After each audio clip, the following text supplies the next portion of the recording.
One of the times I was out here watching you and Hogan and Bear and Mahaffey or Jimmy play, we overheard you and Hogan talking about two ropes between trees and a trajectory that was the same from all of your clubs. What did that mean?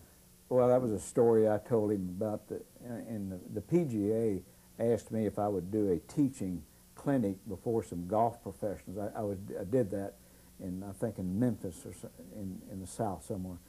And we had all the pros were there, and I did the morning thing and the afternoon thing. Well, on the last day, I had to go outside, and they set a stand up, and I had three pupils. I had a good player, a relatively good player, and a poor player to teach. And I had a mic on, and I'd never seen these people before, and so out came my poor player, and I did the best I could to get him to hitting the ball. Whatever I had to say to get him, make him closer, make his shoes, whatever I had to say, I did that, and I got him to hitting it pretty good. So he left, and then my medium player, and I did the same. I came to my good player, and he striped it out there, every shot perfect, so I wanted to put the mic on him and let me hit it. But after these had done that, I asked him where he learned his golf, and he said that he and his son erected two big boards out there and put a rope across it, and we fired the ball under the rope, under the rope, under the rope. So we controlled the elevation.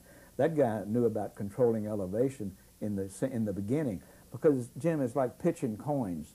If you pitch coins with me, I've got to see where the elevation of the coin. I wouldn't throw it up here on the roof, and let it land on the line. You see the line. Well, you very much have to do that in chipping and playing golf and bunker play.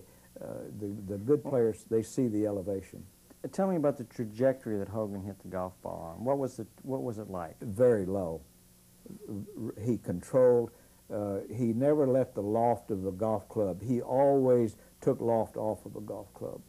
And that's where he came in with it. That's what when the hands come in.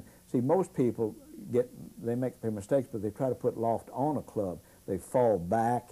They try to scoop things. The good players all do the reverse. They all take loft off of things. They take loft. I've seen him practice 4 woods. He took more divots than the next guy over there did with a wedge. I mean, he had really extra stiff shafts put in fairway clubs so he could go right into the ground with it, like an 8-iron. And he put it right into the ground. And I've seen him hit 4 wood shots like the 4th hole at Augusta. I've seen him put it in there, look like an 8-iron shot he's playing. He knew how to do that. And he could do that on 5 pars. And so that almost comes back from to the old caddy yard and exactly. And sticking the shaft in the ground. Exactly. He knew to play golf with a shaft. You see, a shaft is like a bow. And when you can spring a shaft, you throw the bow farther. Now, a lot of people in golf, they spring the shaft on the downswing. Ben would. He'd bring the club down and get the shaft into the ground and let it then spring the golf ball. Now, that's timing. But he saw that you had to go in the ground. He did that from the caddy yard. He knew that you had to do that.